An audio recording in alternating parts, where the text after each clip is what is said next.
Hello दोस्तों, स्वागत है आपका आपके अपने यूट्यूब चैनल भीमैथ्स पर। तो साथियों, आज जो है एक्सरसाइज हम लोग 4 लेकर के आए हैं क्लास 10th का एनसीईआरटी बुक से। ये आपका पूरा एक्सरसाइज जो है एनसीईआरटी की बुक से रहेगा। तो आज हम लोग 4 एक्सरसाइज 4 जिसका नाम है द्विघात समीकरण, इंग्लिश में इसको बोलते हैं क्वाड्रेटिक इक्वेशन। तो आज हम लोग इसको जानेंगे कि द्विघात समीकरण क्या होता है और इसका जो एक्चुअल फॉर्म होता है वो क्या होता है उसको जानेंगे और प्रश्नों को इसको देखेंगे एक्सरसाइज 4.1 को। तो चलिए देखते हैं एक्सरसाइज 4.1 ये आपका कौन सा एक्सरसाइज है। तो एक्सरसाइज 4.1 है। देखिए प्रश्नावली क्या है, तो प्रश्नावली हो जाएगी प्रश्नावली 4.1 एनसीईआरटी की बुक से है ये, ठीक है। चलिए समझते हैं द्विघात समीकरण क्या होगा। देखिए द्विघात समीकरण का जो असल में मानक रूप होता है, द्विघात समीकरण का क्या मानक रूप, तो द्विघात समीकरण का मानक रूप जो होता है साथियों वो होता है ax² plus bx plus c। यह आपका द्विघात समीकरण का स्टैंडर्ड फॉर्म होता है। यहाँ आप कभी भी a does not equal to 0 यानी a 0 के बराबर नहीं होगा, कभी भी a 0 के बराबर नहीं हो सकता है, ठीक है। b और c आपके 0 हो सकते हैं लेकिन कभी a 0 के बराबर नहीं हो सकता। अगर a 0 के बराबर हो जाएगा तो ये द्विघात समीकरण नहीं रहेगा। क्यों? क्योंकि द्विघात समीकरण में जो x की सबसे बड़ी घात होती है वो क्या होती है, 2 होती है। द्विघात समीकरण में x की सबसे बड़ी घात क्या होती है साथियों, 2 होती है। इसीलिए अगर ये a 0 हो गया तो ये खत्म हो जाएगा, यानी इसका मान 0 हो जाएगा, और 0 हो जाएगा तो वो रैखिक समीकरण बन जाएगा, ठीक है। तो इसलिए मानक रूप क्या होगा, ax² plus bx plus c, जहाँ a does not equal to 0 होगा। और a b c क्या है, तो a b c आपके अचर पद हैं, a b और c क्या है, अचर पद है। a b और c आपके क्या हैं, अचर पद हैं, ठीक है। तो ये था आपका जो है 4.1 में जो आपका द्विघात समीकरण पहचानने का रूल है, यही है कि सबसे बड़ी घात जो होती है दिए गए इक्वेशन का 2 होना चाहिए और a की वैल्यू कभी 0 नहीं हो सकती है। इस प्रकार के इक्वेशन को हम क्या कहेंगे, द्विघात समीकरण। तो चलिए हम लोग इसके कुछ प्रश्नों को देख लेते हैं, कुछ सवालों को देख लेते हैं 4.1 में क्या बोल रहा है, ठीक है। चलिए देखते हैं।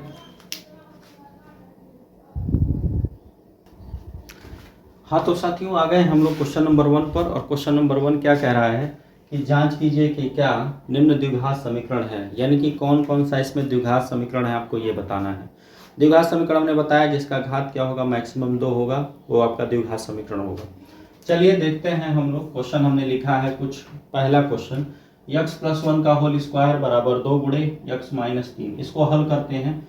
देखिए पहले का आंसर है ये, यहाँ पर पहले का आंसर, तो इसमें a प्लस बी का होल स्क्वायर लगाइए, तो x+1 का होल स्क्वायर है बराबर में क्या है, 2 इंटू एक्स माइनस 3। जरा इसको देखिए, इसमें a प्लस बी का होल स्क्वायर लगाएंगे तो x² प्लस 1 प्लस 2ab होगा यानी 2x, और यहाँ हो जाएगा 2 का x में गुणा कराइए 2x, और 2 का -6 में गुणा कराइए -6। तो साथियों देखिए ये 2x से 2x कैंसिल हो जाएगा, यहाँ हो जाएगा x² प्लस 1 और -6 को इधर लाइए प्लस 6 बराबर 0, यानी क्या आ गया यहाँ से x² प्लस 7 बराबर 0। तो देखिए इसमें जो है आपका x का सबसे बड़ा पावर क्या है, 2 है, यानी कि ये द्विघात समीकरण है, द्विघात समीकरण है, ठीक है। तो ये आपका द्विघात समीकरण होगा, ठीक। ऐसे ही हम बात करें तीसरे वाले नंबर का, दूसरे नंबर सवाल का, तो दूसरा नंबर क्वेश्चन है, ये आपका फर्स्ट था, ये आंसर नंबर सेकेंड की बात करें तो दूसरा है x² माइनस 2x है और बराबर में दिया हुआ है -2 इंटू 3 माइनस x। थोड़ा इसको देखिएगा, ये आपका x² हो गया -2x। अब इसको हल करिए, हल कैसे करेंगे, -2 का 3 में गुणा कराइए -6, -2 का -2x में कराएंगे प्लस 2x, प्लस क्या हो जाएगा 2x हो जाएगा, ठीक है।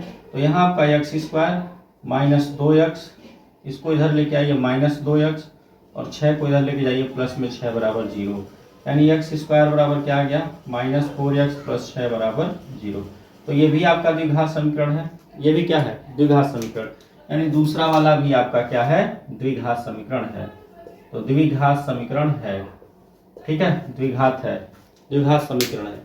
तीसरे की बात करें तो आपका तीसरा नंबर सवाल क्या है साथियों, तो आंसर नंबर तीसरे की बात करें तो तीसरा आपका है x माइनस 2 गुणे x प्लस 1 बराबर है x minus 1 into x plus 3। गुणा कराइए, x का x में गुणा कराओगे एक्स स्क्वायर, x का प्लस 1 में करा दो x, 2 का माइनस 2 का x में करा दो माइनस 2x, और माइनस 2 का प्लस 1 में कराओ तो माइनस 2।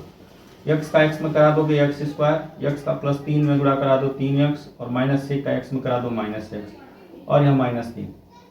तो दोस्तों देखिए यहाँ पर एक्स स्क्वायर से एक्स स्क्वायर कैंसिल हो जाएगा, यानी कि देखिए कहीं भी घात 2 दिख नहीं रही है, तो आपको हल करने की जरूरत नहीं है। आप यहाँ पे हल भी कर लोगे ना, तो यहाँ पर आएगा माइनस 2x माइनस 2, और ये आपका 2x, और यहाँ पर माइनस 3, यानी ये इधर आएगा तो कितना हो जाएगा माइनस 4x और प्लस में 1 बराबर 0। ये द्विघात समीकरण नहीं है, तो तीसरा वाला जो है आपका द्विघात नहीं है, यानी तीसरा वाला जो है द्विघात समीकरण नहीं है। ठीक है, तीसरा वाला द्विघात समीकरण नहीं है। तो आपको ऐसे इसमें चेक करना है द्विघात समीकरण है कि नहीं है। तो इसका ले लीजिए स्क्रीनशॉट, फिर आते हैं क्वेश्चन नंबर 4 पर। चलिए हो गया होगा, स्क्रीनशॉट ले लीजिए। आते हैं अब क्वेश्चन नंबर 4 पर कि क्वेश्चन नंबर 4 आपका द्विघात समीकरण है कि नहीं है, इसको हम लोग जानते हैं। देखिए क्वेश्चन नंबर 4 यानी आंसर नंबर 4 की हम बात करेंगे। तो 4 वाला क्या है, 4 आपका है x माइनस 3 गुणे में है 2x प्लस 1, और यहाँ है x इंटू एक्स प्लस 5।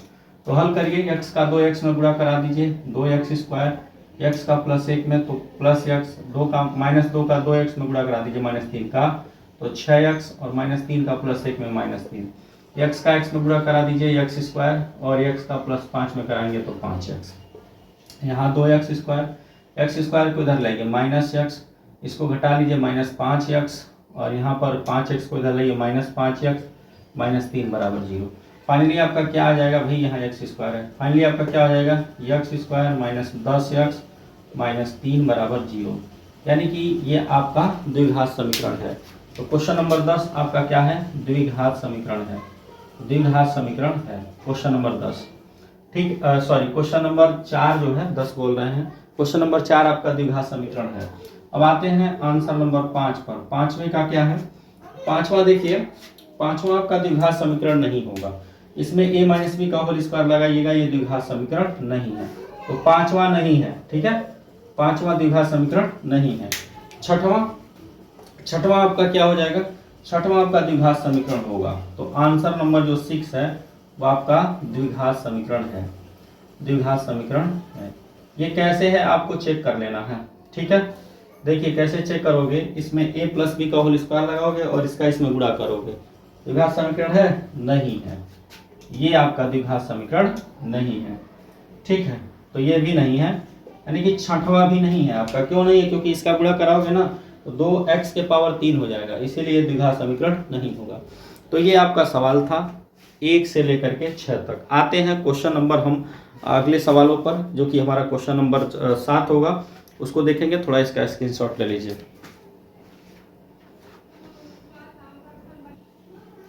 चलिए साथियों, क्वेश्चन नंबर 7 आपके सामने आ गया है। दो क्रमागत धनात्मक पूर्णांकों का गुणनफल 306 है, तो हमें वह पूर्णांक बताना है कि वो पूर्णांक क्या होगा। तो सबसे पहले तो आप बात समझ लीजिए क्रमागत क्या होता है। क्रमागत का मतलब होता है क्रम से आने वाला। जैसे 1 के बाद क्या आता है 2, 2 के बाद क्या आता है 3, 3 के बाद क्या आता है 4, यानी ये क्रम से आने वाली संख्याएं हैं। तो आपको क्या कह रहा है कि दो क्रमागत धनात्मक पूर्णांकों का गुणनफल 306 है, तो वे पूर्णांक क्या होंगे आपको वो बताना है।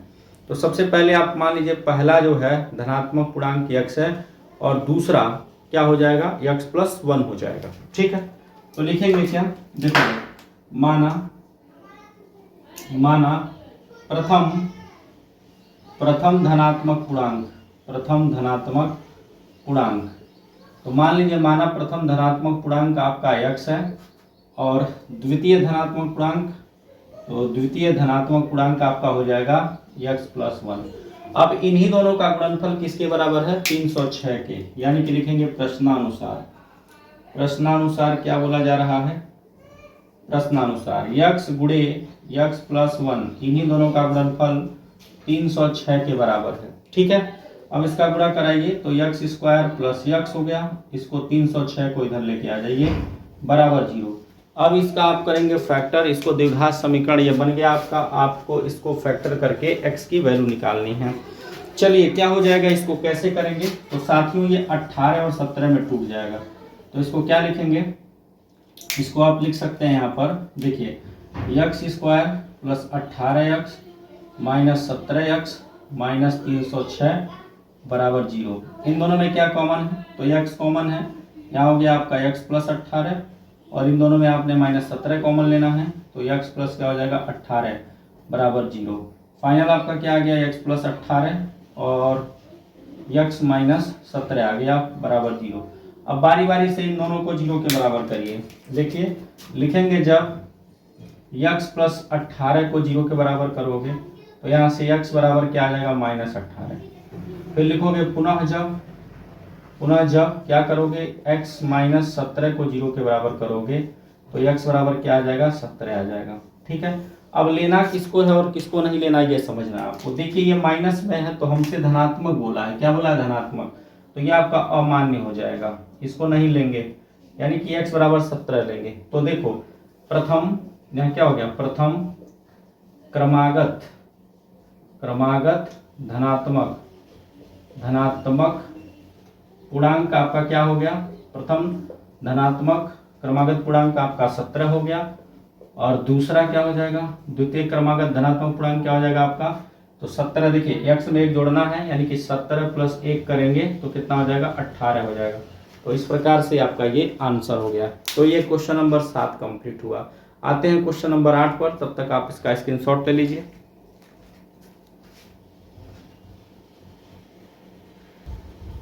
चलिए दोस्तों, क्वेश्चन नंबर 12 आ गया है आपके सामने। 12 नहीं कह सकते हैं, ये आपका क्वेश्चन नंबर 8 है।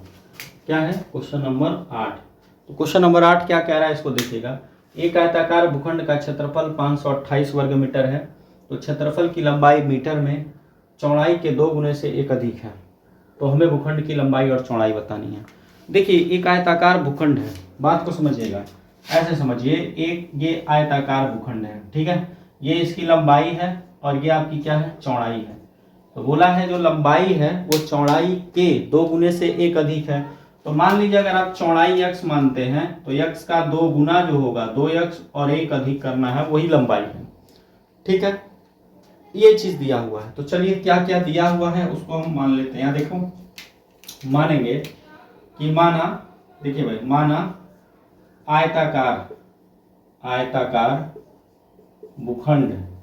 आयताकार भूखंड की लंबाई मान लीजिए x मीटर, चौड़ाई मान लीजिए, चौड़ाई मान लीजिए क्या है, x मीटर है।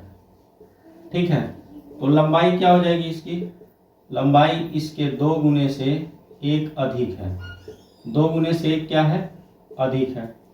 अब बोला है क्षेत्रफल, तो देखो भाई यहाँ लिखेंगे आयताकार भूखंड का क्षेत्रफल, आयताकार भूखंड का क्षेत्रफल क्या हो जाएगा, लंबाई गुणे चौड़ाई, लंबाई गुणे चौड़ाई। लंबाई आपका क्या है, 2x प्लस 1, चौड़ाई आपका x है, और आयताकार भूखंड का क्षेत्रफल दिया हुआ है 528, यहाँ 528 हो गया। अब x का 2x में गुणा कराइए 2x स्क्वायर, x का प्लस 1 में गुणा कराइए x बराबर 528, तो 2x स्क्वायर प्लस x 528 यहाँ आ जाएगा बराबर 0। अब इसका आपको करना है फैक्टर, कैसे करेंगे, तो 2x square plus 33x minus 32x minus 528 बराबर 0, इसी में टूटेगा 33 और 32, तो ये आपका हो जाएगा।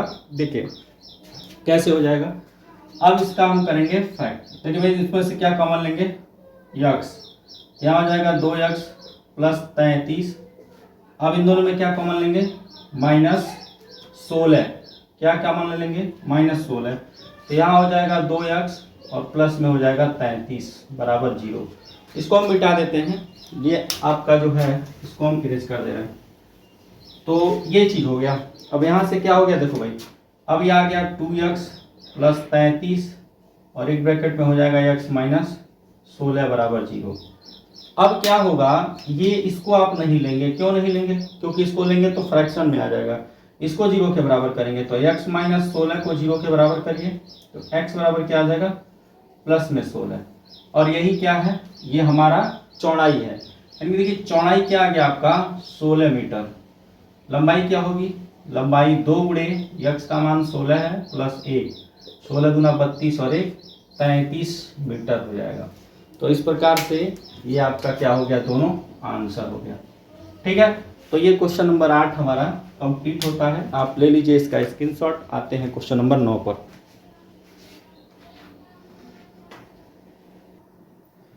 तो दोस्तों क्वेश्चन नंबर 9 आपके सामने हमने लिखा है। क्वेश्चन नंबर 9 क्या कह रहा है, रोहन की माँ उससे 26 वर्ष बड़ी हैं। रोहन की माता जी क्या हैं, रोहन से 26 वर्ष बड़ी हैं। तो उनकी आयु का गुणनफल, जो वर्षों में है उनकी उम्र, उनका गुणनफल अब से 3 वर्ष पश्चात 360 हो जाता है।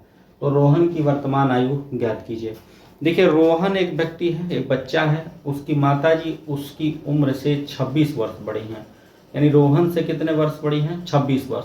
तो रोहन की प्रेजेंट टाइम की उम्र हमें नहीं पता है और न ही माता जी का पता है। तो भाई हम मान लेते हैं रोहन का वर्तमान जो उम्र है वो क्या है, x वर्ष है। तो देखिए लिखेंगे माना रोहन की वर्तमान उम्र का, रोहन का वर्तमान आयु क्या है, x वर्ष है, ऐसा हमने मान लिया। तो माता जी जो है इससे x वर्ष बड़ी हैं, मतलब 26 वर्ष बड़ी हैं। अच्छा अगर मान लो रोहन 5 साल का है, ठीक है, तो उसकी माता जी उससे 26 वर्ष बड़ी हैं। तो माता जी 26 वर्ष बड़ी हैं तो कितने साल की होंगी, तो 5 में 26 जोड़ना पड़ेगा कि नहीं।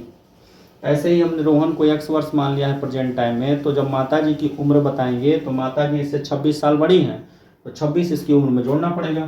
तब माता जी की उम्र क्या हो जाएगी, तब माता की उम्र क्या हो जाएगी, यानी माता जी की आयु क्या हो जाएगी रोहन के, x प्लस 26 वर्ष।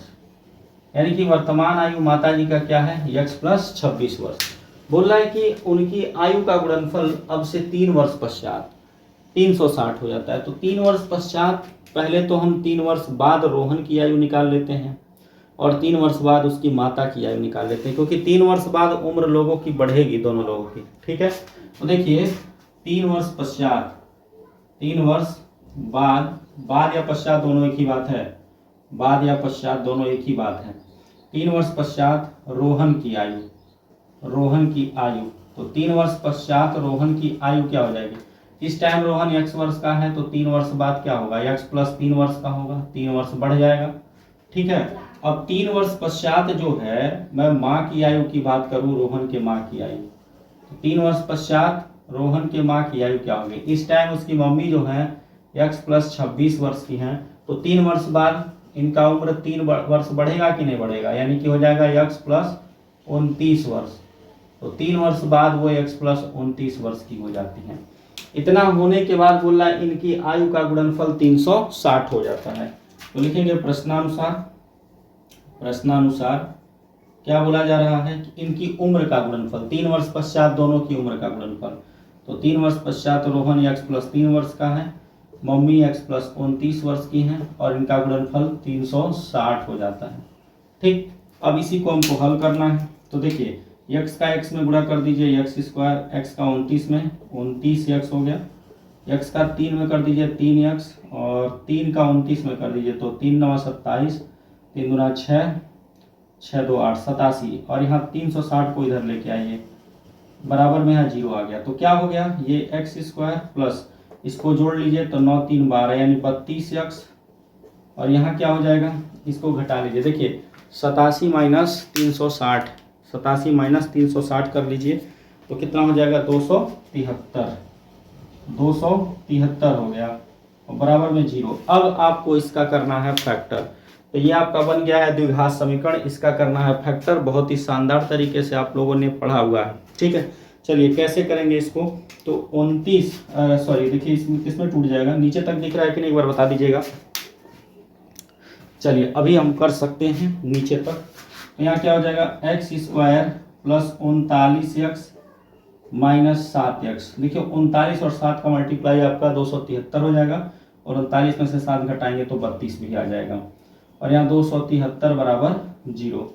अब इन दोनों में क्या कॉमन है, यक्स कॉमन है, तो यहाँ यक्स कॉमन ले लो, यक्स प्लस 39 आएगा, और इसमें -7 कॉमन ले लो, यहाँ यक्स प्लस 39 आएगा बराबर में 0।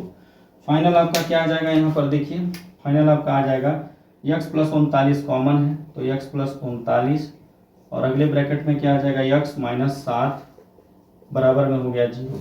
इसको 0 के बराबर नहीं करेंगे क्यों, क्योंकि ये माइनस में देगा और उम्र कभी माइनस में नहीं होता है, तो हम इसको करेंगे, तो x -7 बराबर 0, तो यहाँ से x बराबर क्या आ जाएगा, +7। अब ये x किसकी उम्र माने थे, तो रोहन की वर्तमान उम्र, तो x वर्ष कौन हो गया भाई, x वर्ष हो गया रोहन की वर्तमान उम्र, रोहन की वर्तमान उम्र। तो हमसे यही पूछा भी था कि रोहन की वर्तमान आयु क्या है, ये आप बताइए। अगर माता जी का पूछेगा तो 7 में क्या जोड़ देंगे, 26 को, तो 7 6 13, यानी माता जी 33 वर्ष की हो जाएंगी अगर माता जी का पूछता। फिलहाल हमसे रोहन की उम्र पूछा है, तो रोहन की वर्तमान उम्र यही हो जाएगी। ले लीजिए आप इसका स्क्रीनशॉट। एक लास्ट क्वेश्चन बचता है, हम लोग उसको भी देख लेते हैं इस एक्सरसाइज का, इसका नोट करिए।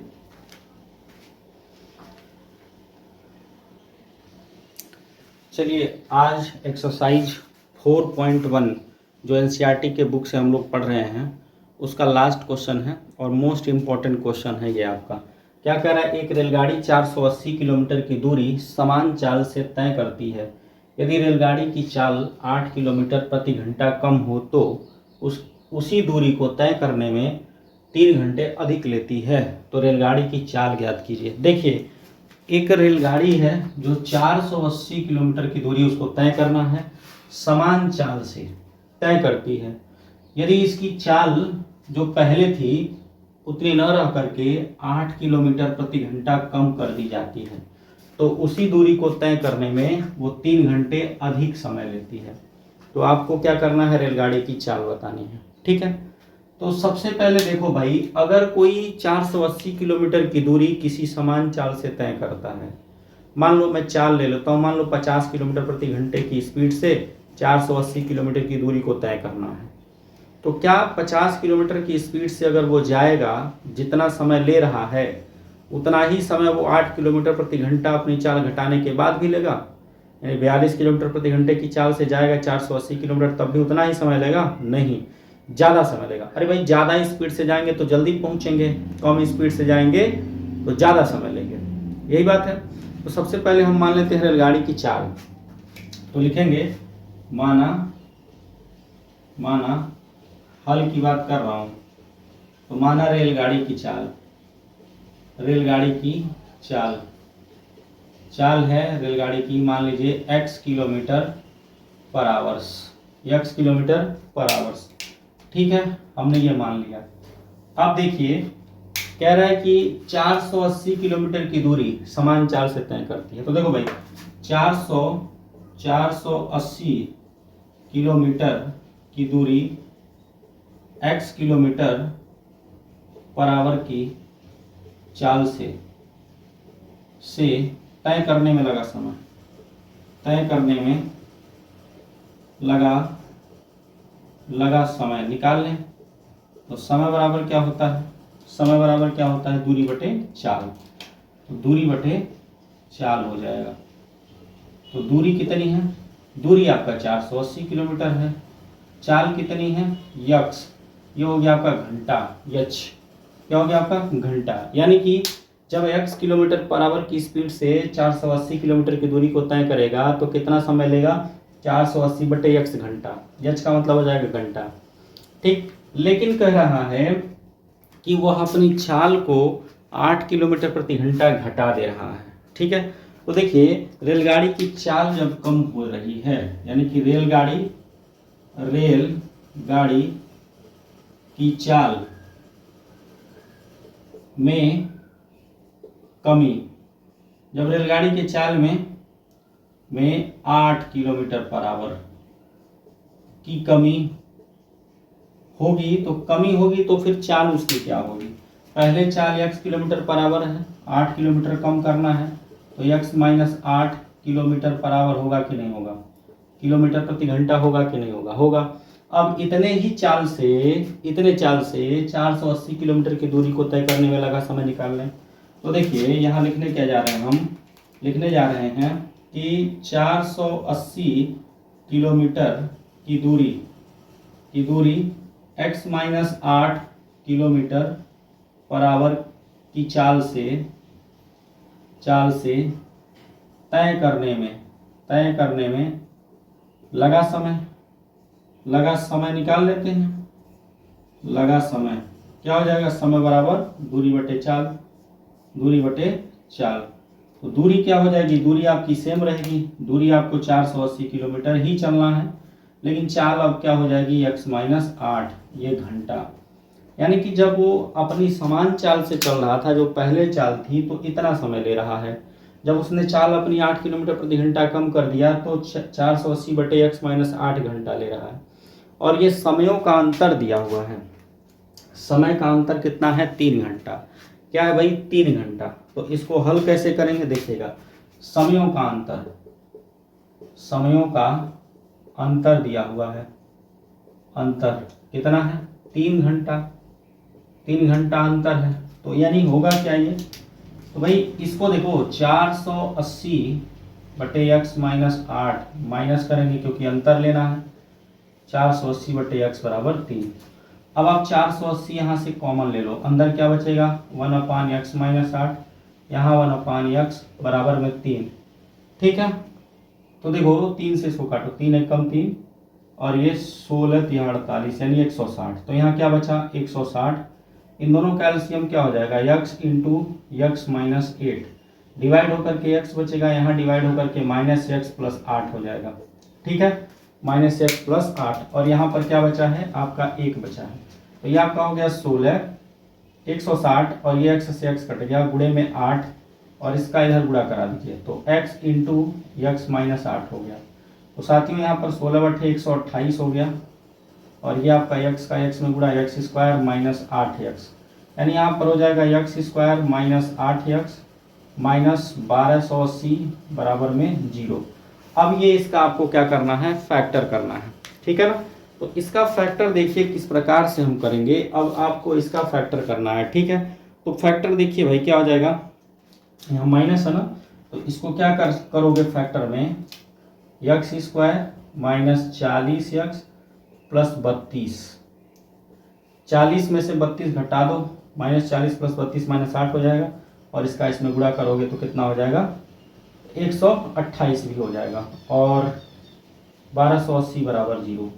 इन दोनों में x कॉमन ले लो, यहाँ x माइनस 40 बचेगा, आप इसमें 32 कॉमन ले लीजिए, तो यहाँ बचेगा x माइनस 40 बराबर 0। अब पूरे में क्या कॉमन है, पूरे में देखिए यहाँ पे लिखता हूँ, आपका पूरे में क्या हो जाएगा, x माइनस 40, और एक ब्रैकेट में हो जाएगा x प्लस 32 बराबर 0।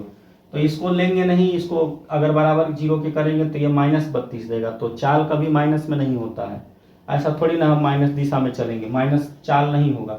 आपका ये हो जाएगा x माइनस 40 को 0 के बराबर करिए तो x बराबर क्या आ जाएगा, 40 किलोमीटर पर आवर रेलगाड़ी की स्पीड हो जाएगी। यही क्या हो जाएगा, आंसर हो जाएगा आपका रेलगाड़ी की चाल।